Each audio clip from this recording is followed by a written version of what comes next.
함께 나눌 하나님의 말씀 사도행전 17장 1절로 9절까지 말씀입니다. 사도행전 17장 1절로 9절까지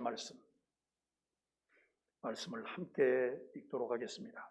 그들이 암비볼리와 아볼로니아로 다녀가 데살로니가에 이르니 거기 유대인의 회당이 있는지라 바울이 자기의 관례대로 그들에게로 들어가서 새 안식일에 성경을 가지고 강론하며 뜻을 풀어 그리스도가 해를 받고 죽은 자 가운데 다시 살아나야 할 것을 증언하고 이르되 내가 너희에게 전하느니 예수가 곧 그리스도라 하니 그 중에 어떤 사람 곧 경건한 헬라인의 큰 무리와 적지 않은 귀부인도 권함을 받고 바울과 실라를 따르나 그러나 유대인들은 시기하여 저자의 어떤 불량한 사람들을 데리고 떼를 지어 성을 소동하게 하여 야손의 집에 침입하여 그들을 백성에게 끌어내려고 찾았으나 발견하지 못하며 야손과 몇 형제들을 끌고 읍장들 앞에 가서 소리질러 이르되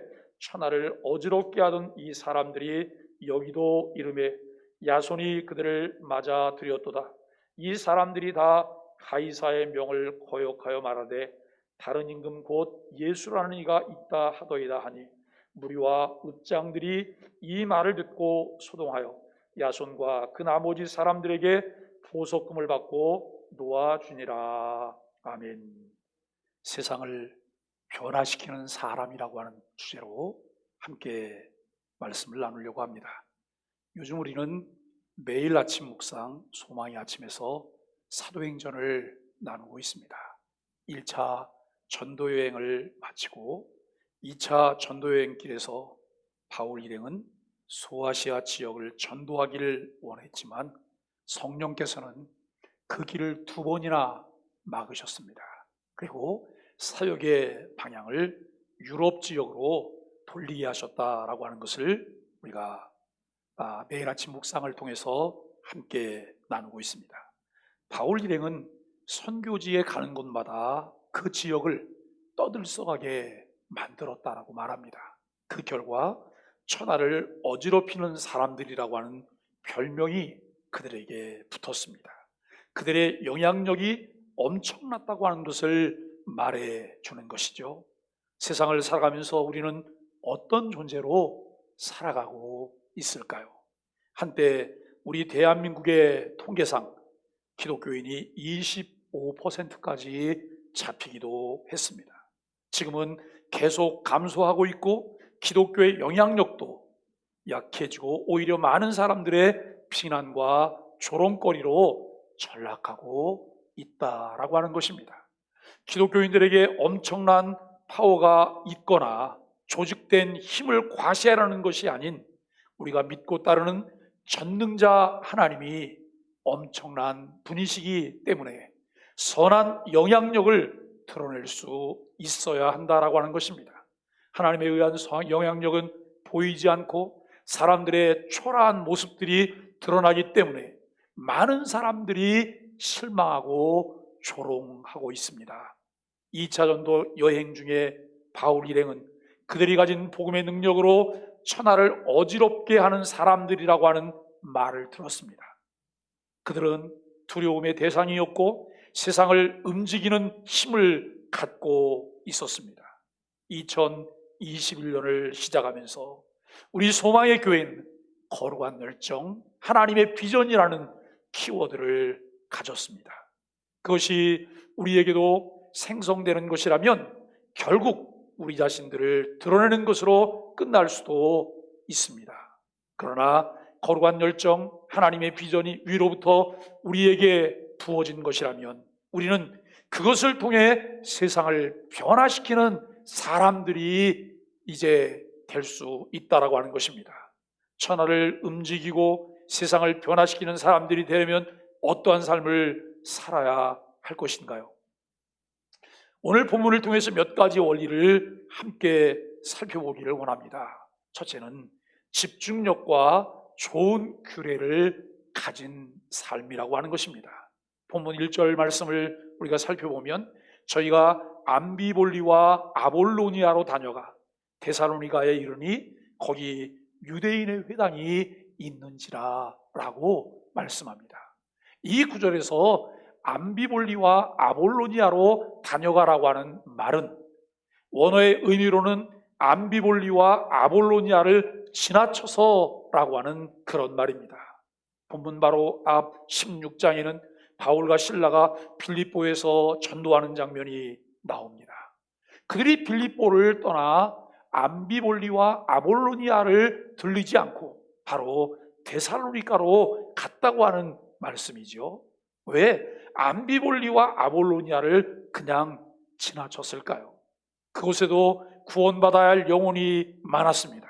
그러나 그들은 데살로니가를 그들의 타깃으로 삼고 그곳으로 직행했습니다. 이곳저곳 다 둘러 혼자 모든 일을 다 할 수 없기 때문인 것으로 보여집니다. 영향력 있는 사람으로 살려고 할 때 선택과 집중이 필요한 것을 알고 그렇게 해야 합니다. 아무것도 하지 않으려는 나태함도 문제지만 모든 것을 다 하려고 나서는 방만함도 여간 문제가 아닙니다. 하나님의 비전을 가지고 거룩한 열정으로 집중할 때와 그렇지 못할 때는 큰 차이가 있다고 하는 것을 저와 여러분도 아마 삶을 통해서 많이 느끼고 경험을 해 보았을 것입니다. 집중하게 하고 그 과정에서 주어지는 여러 가지 문제들도 지혜롭게 잘 극복하게 됩니다. 그러나 하나님의 비전을 볼 수 없다면 여기저기 눈을 돌리며 원망과 불평이 많아지고 하는 일에 금방 실증을 내게 된다는 것입니다. 그런데 소수가 아닌 다수가 비전을 볼 수 없기 때문에 거룩한 열정을 갖지 못한다는 것입니다. 여러분, 이 말은 소수가 아닌 다수가 늘 갈 길을 찾지 못하고 방황할 뿐만 아니라 원망과 불평하는 삶을 살고 있다는 말씀입니다. 그러한 다수는 오합지졸이 되고 오히려 디딤돌이 아닌 걸림돌 역할을 할 수 있음을 상기해 봅니다. 인류 역사를 살펴보면 다수는 불평과 원망으로 살아갑니다. 그러나 소수는 비전을 가지고 삽니다. 원망과 불평은 역사를 바꾸지 못합니다. 비전이 역사를 바꾸어 낼 수 있습니다. 천하를 움직이는 창조적 소수가 되려면 뚜렷한 비전을 가지고 이제 이 비전에 집중하며 살아야 하는 것을 알게 됩니다. 여러분, 구약 성경을 우리가 살펴보면 이스라엘이 출애굽을 하지요. 430년 동안 애굽에서 종살이를 하고 하나님께서 모세라고 하는 지도자를 사용하셔서 그를 통해 기적적으로 이 이스라엘 백성을 애굽에서 출애굽하게 하십니다. 출애굽을 하게 하시며 그들에게 가나안이라고 하는 약속의 땅을 주시고 가나안을 향해 가는 여정에서 12명이 정탐을 다녀온 후에 보고하는 내용은 분명하게 갈립니다. 10명의 보고는 현실에 매우 충실한 보고였지만 모든 그 대답을 듣는 백성들은 대성통곡하게 되어집니다. 그러나 여호수아와 갈렙의 이제 보고는 모든 사람들을 안돈시키는 보고였습니다. 여호수아와 갈렙의 보고는 비현실적이었으나 하나님의 약속을 근거한 하나님의 비전을 본 자들의 믿음의 보고였습니다. 사도 바울도 선택과 집중이 분명한 삶을 살았습니다. 하나님을 기쁘시게 하는 것이라면 바울은 그것을 철저하게 지켜냈습니다. 지난주 소요리문답 1부는 사람의 제일 된 목적이 무엇인지를 묻고 있습니다. 여러분, 다 한 주간 동안 암송하셨나요? 성경 구절과 소요리문답을 1문부터 52문까지 우리가 올해 암송을 하게 될 텐데 여러분, 이것을 암송하면 우리 삶에 굉장한 영향을 주게 되리라 라고 생각합니다.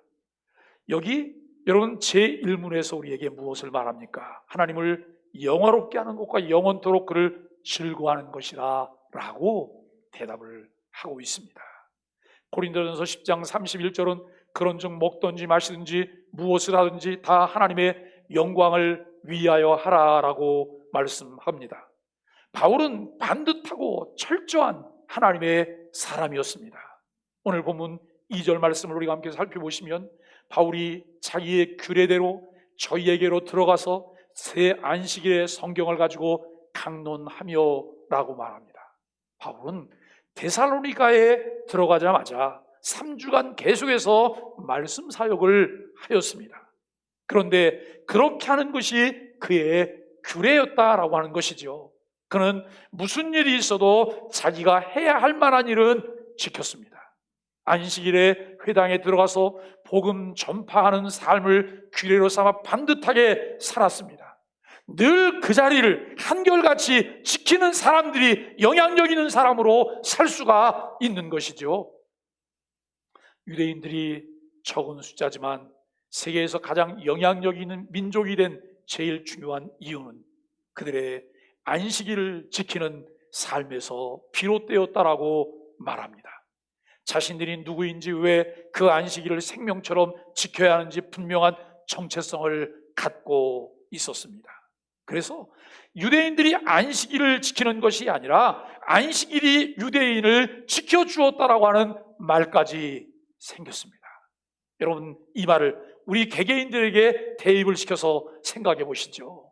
내가 주일을 지키는 것이 아니라 주일이 나를 지켰다. 우리 가정이 주일을 지키는 것이 아니라 주일이 우리 가정을 지켰다. 우리 교회가 주일을 지키는 것이 아니라 주일이 우리 교회를 지켜주었다라고 하는 이런 고백이 저와 여러분을 통해서도 이루어지게 되기를 예수 그리스도 이름으로 간절히 축복합니다. 그들은 어딜 가든지 회당을 세웠습니다. 회당 중심으로 안식일을 지키며 그들이 지켜야 할 규례를 지킵니다. 유대인들 모두가 분명한 소속감을 갖고 공동체 안에서 주어진 규례를 지키며 살아갑니다. 안식일에 하나님을 예배하고 말씀을 듣는 것을 통해서 많은 교훈을 얻지만 안식일을 힘써 지키는 반듯한 삶 자체가 좋은 습관에 큰 도움이 된다라고 하는 것이죠. 왜 유대 민족들은 그들의 목숨을 다해서 안식일을 지키려 하고, 또 여러분, 왜 교회 다니는 사람들은 이 최선을 다해서 주일을 지킬까요? 예수 그리스도를 주로 믿고 고백하는 사람들이기 때문입니다. 내가 하나님께 소속된 하나님의 백성이며 그분의 자녀라고 하는 선언이며 신앙의 고백이라고 하는 것이죠. 하나님께서는 한 주간을 우리에게 맡겨주시며 하나님의 대리자로 세상을 관리하며 다스리는 권세를 우리에게 주셨고, 우리는 하나님의 대리자로서 첫날은 하나님의 날로 하나님이 원하시는 대로 지키겠다는 약속을 따르는 것입니다. 주일 성수는 하나님과의 약속이며 우리의 신앙의 고백입니다. 우리는 내가 누구인지를 확인하며 어디에 소속이 되었는지를 삶을 통해 고백하여야 합니다. 시간과 날들, 생명과 물질의 주인이 하나님이시라는 신앙의 고백을 매일매일 확인할 수 있어야 합니다.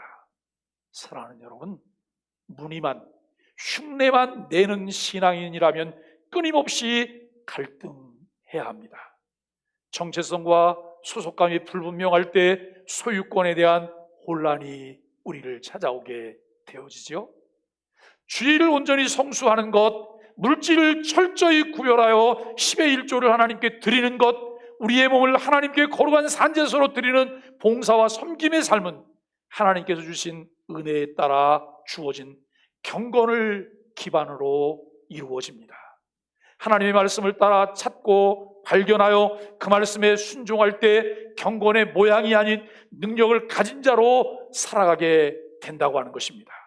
성도의 신앙의 가장 기초적인 삶은 주일에 대한 고백이며 물질에 대한 고백입니다.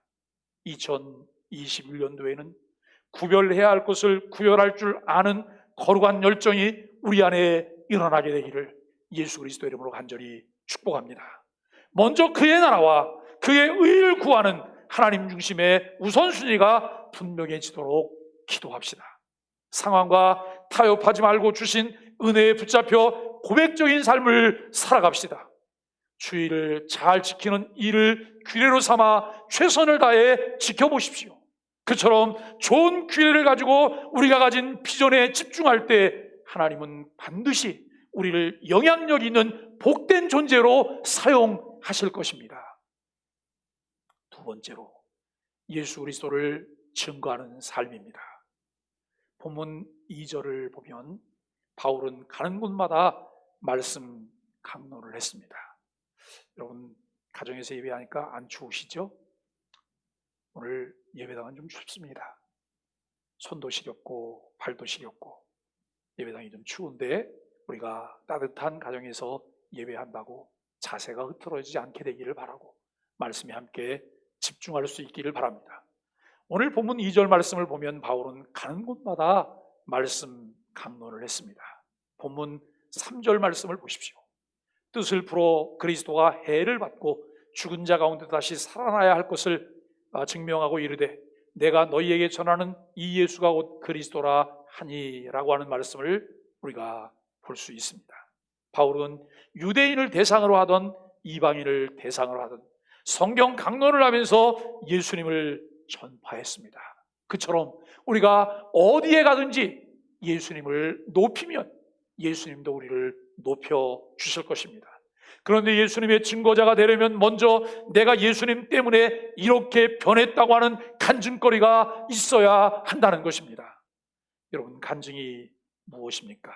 간자는 한자로 범할 간자입니다. 즉 간증은 내가 범한 잘못을 말하고 예수님을 만난 후에 어떻게 그 삶이 변하게 되었는지를 증거하는 것입니다. 우리에게는 이런 간증이 있어야 되는 것이죠.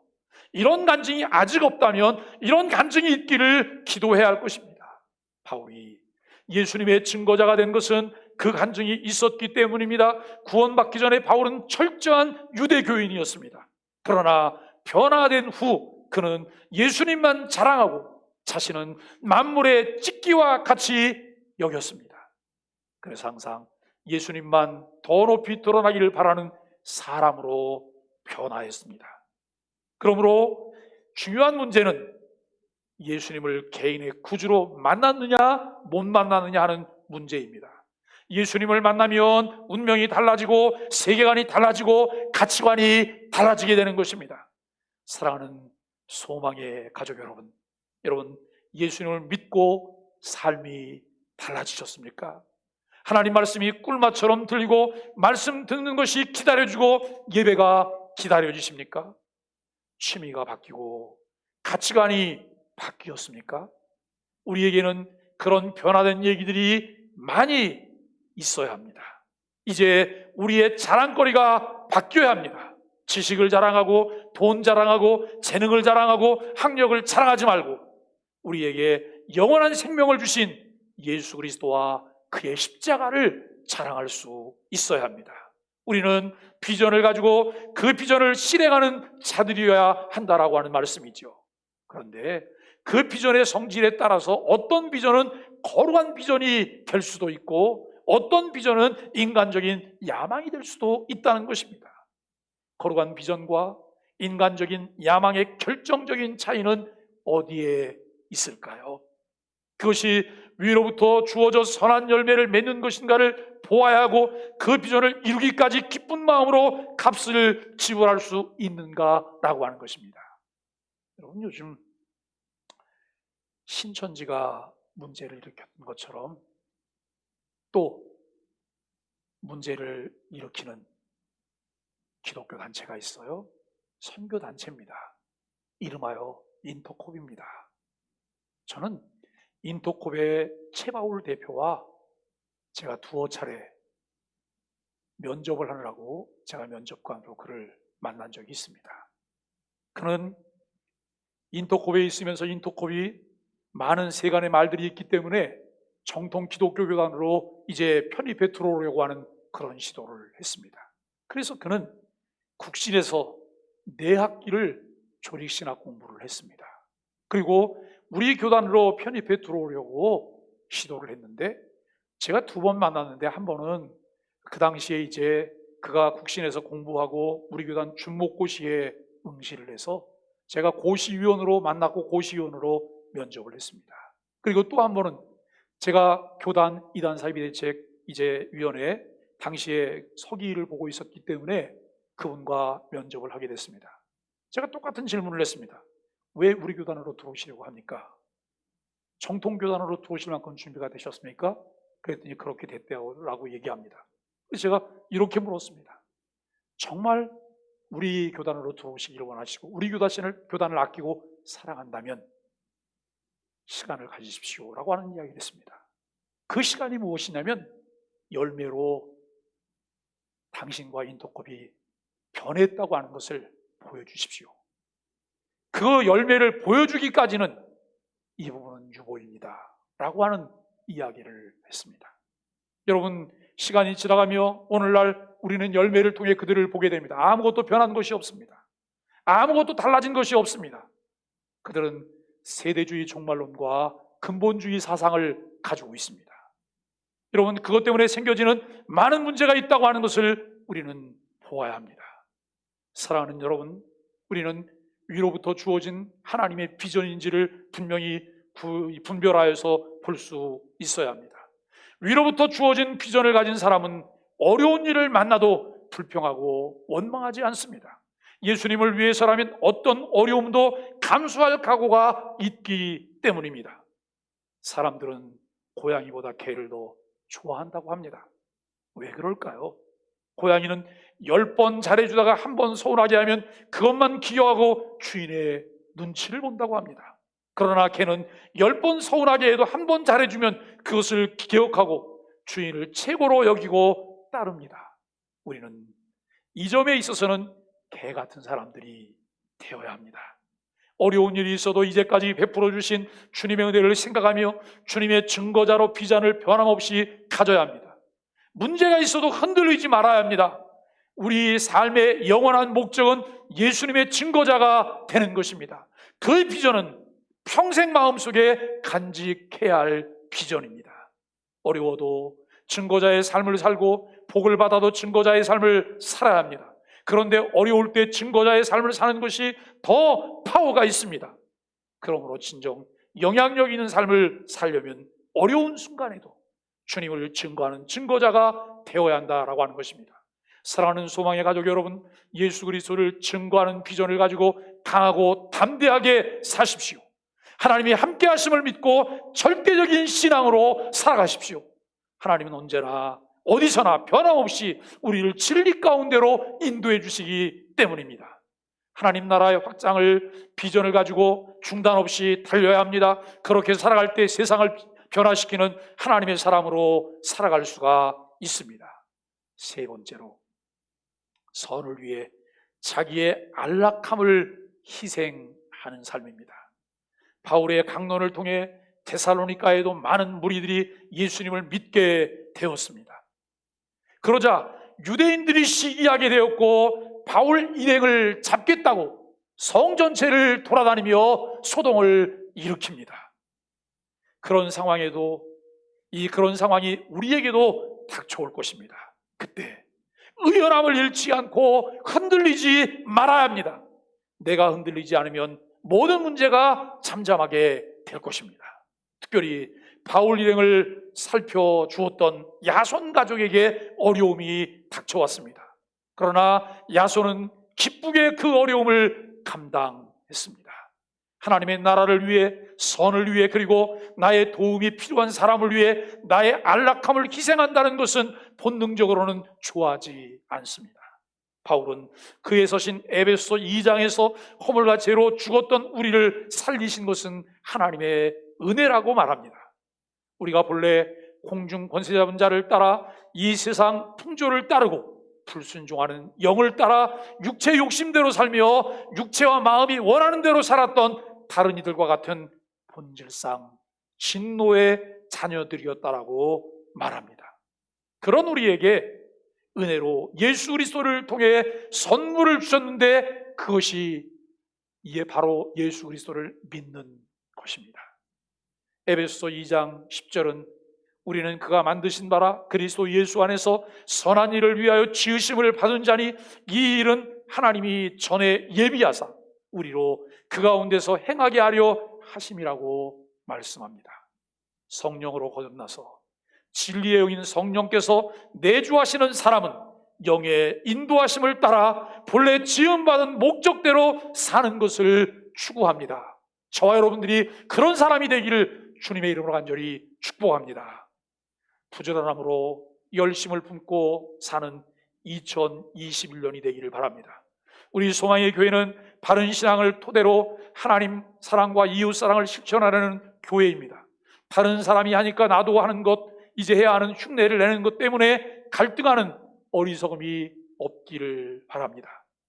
소속감과 정체성에 대한 분명한 확신과 위로부터 주어지는 하나님의 비전들에 대한 거룩한 열정들이 하나님의 선한 일을 이루어가는 원동력이 되기를 간절히 바랍니다. 왜 우리가 하나님께 자녀를 주시도록 기도해야 할까요? 왜 우리가 맡겨주신 자녀를 하나님의 자녀로 키우도록 기도해야 할까요? 왜 우리가 최선을 다하며 살아야 할까요? 하나님의 영광을 위한 것입니다. 하나님께서 복 주시도록 기도하며 그 복을 제대로 하나님이 기뻐하시는 뜻대로 관리하며 살아가려고 하는 자세가 필요합니다. 코로나로 어려운 중에도 우리를 위해 살지 말고 주를 위해 살고 이웃과 함께 살아가는 은혜가 있기를 바랍니다. 톨스토이는 돈을 잘못 쓰면 그 돈이 교수대가 된다라고 이야기합니다. 돈의 주인이 되어 돈을 잘 쓰면 그 영혼이 건강해지고 하나님의 복을 마음껏 누리게 되고 주께 영광을 돌리게 됩니다. 그러나 돈의 노예가 되어 돈을 잘못 쓰면 그 영혼은 허무하게 된다고 하는 것이죠. 돈을 좋아하는 것은 본능이지만 돈을 사랑해서는 안 됩니다. 성경은 우리에게 돈을 사랑하는 것은 일만하게 뿌리가 된다라고 말합니다. 선한 일이 보이게 해달라고 기도하며 그 선한 일에 항상 기쁨으로 참여하기 위해 기도하며 결단하는 것이 필요합니다. 비전을 이루려는 목적은 나의 안락함을 위해서가 아닙니다. 비전을 이루려는 궁극적인 목적은 나의 안락함을 희생하기 위해서입니다. 가끔 아이들에게 공부해서 남 주냐, 다 너 잘 되거라, 그래서 공부하라고 말하는 부모들이 있습니다. 여러분, 잘못된 말입니다. 우리는 자녀를 가르칠 때 공부해서 남 주냐라고 말하지 말고 공부해서 남 줘야 한다라고 해야 합니다. 남을 돕기 위해서 힘써 공부해야 한다고 할 때 자녀들은 더 정신을 차리고 공부하게 될 것입니다. 돈이나 권력을 무조건 배타하는 허무한 도덕군자가 되지 마십시오. 그러다가 잘 쓸 줄 모르는 사람이 돈을 다 가져가고 다 높은 자리에 있으면 어떻게 합니까? 그것은 성도의 직무유기입니다. 돈을 추구하고 권력도 추구하십시오. 그러나 분명한 목적이 있어야 합니다.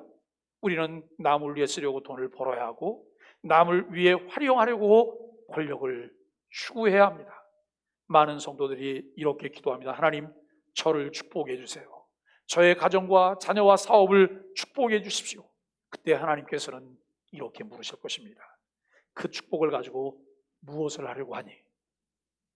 그 문제도 항상 염두에 두며 기도하고 최선의 땀을 흘려야 할 것입니다.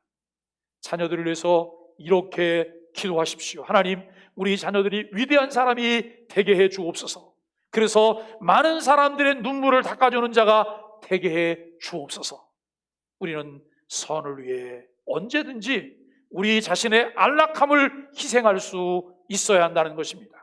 자기의 안락함을 희생하지 않고는 어떤 인물도 위대한 인물이 되는 법이 없습니다. 지금 세상이 얼마나 빠르게 변하는지 모릅니다. 세상의 변화는 우리의 변화를 요구하기 때문에 여러분, 우리에게 스트레스가 됩니다. 그러나 변화를 두려워할 것이 없습니다. 변화를 잘 이용하는 사람에게는 빠르게 변화하는 세상은 오히려 기회가 된다는 말씀이죠. 그 기회를 잘 살리면 큰 인물이 될 수 있습니다. 그러나 큰 인물이 되기 위해서 꼭 필요한 것은 나의 안락함을 희생할 수 있는 마음가짐이라고 하는 것입니다. 우리가 변화를 위해 기꺼이 대가를 치르기로 결심한다면 우리는 반드시 영향력이 있는 인물이 될 것입니다. 우리 소망의 교회가 변화를 위해 기꺼이 대가를 치르기로 결심한다면 우리 소망의 교회는 반드시 영향력이 있는 교회가 될 것입니다. 그러나 대가를 치르지 않으면 변화할 수도 없고, 우리가 변하지 않으면 우리는 세상을 변화시키는 존재가 되기는커녕 한 사람도 변화시킬 수 없는 왜소한 존재가 될 것입니다. 사랑하는 소망의 가족 여러분, 하나님을 위해 대가를 치르고, 교회를 위해 대가를 치르고, 비전을 위해 대가를 치름으로 하나님의 쓰임받는 분들이 되십시오. 예배를 위해서, 그리고 주님의 일을 위해서 쓸 시간은 최대한 빼놓고 나머지 시간은 있는 힘을 다해 비전을 향해 달려가야 합니다. 서로 섬기며 존중해주면 얼마나 아름다운 교회가 되겠습니까?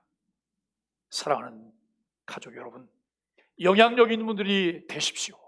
천하를 호령하는 분들이 되십시오. 그래서 마지막 때에 그리스도의 증거자로 천하를 떠들썩하게 만드는 분이 되십시오. 그런 거룩한 열정과 하나님의 비전을 가지고 2021년도에 더욱 믿음으로 살아가게 되기를 예수 그리스도의 이름으로 간절히 축복합니다.